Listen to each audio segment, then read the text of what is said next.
जब सुने के होई भोजपुरी गाना बस बजे के चाही गाना।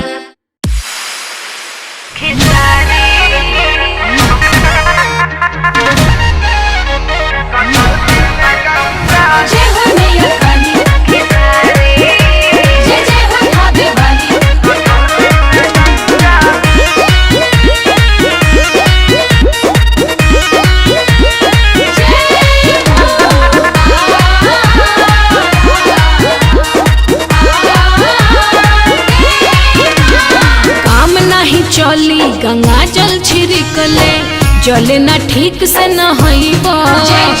कान खोली बात हमार सुनाए स्वामी, पूजा में शामिल न होईबा। अच्छा काहे?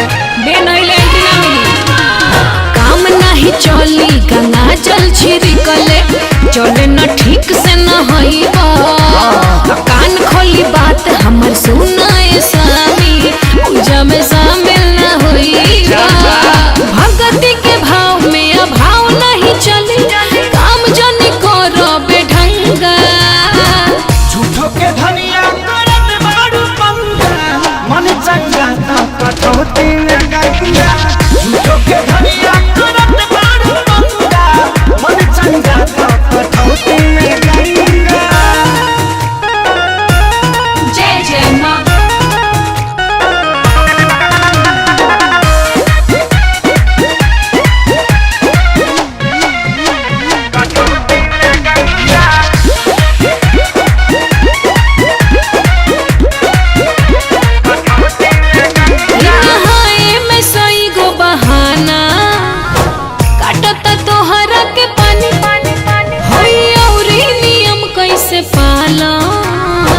तोहरा से हम पूछो तानी कि हट पारू में हदारू, पीछे पड़ी गई तू लेके तू झाड़ू। वो हट पारू तू डालल पे मारी चाहतारू। वो हट पारू तोहरा से कम। तू लोटा पानी से का तोहर बिगड़ी, झूठे नु करो तार दंगा। झूठो के धनिया करत मारू पंगा, मन चंगा तो कटौती में गंगा। झूठो के धनिया करत मारू पंगा, मन चंगा तो कटौती में गंगा।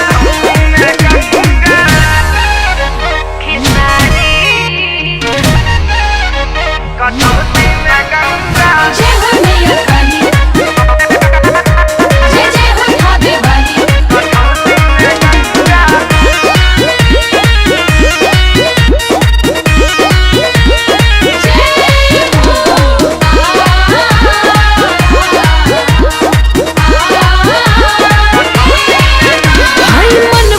शुद्ध रही राजा तन के रही जब सुधी सुधी। बोला बोला सैया खेसारी, कहिया खुली तोहर बुद्धि बुद्धि। ए धनी प्यारी सुकुमारी, सब देखो तारी महत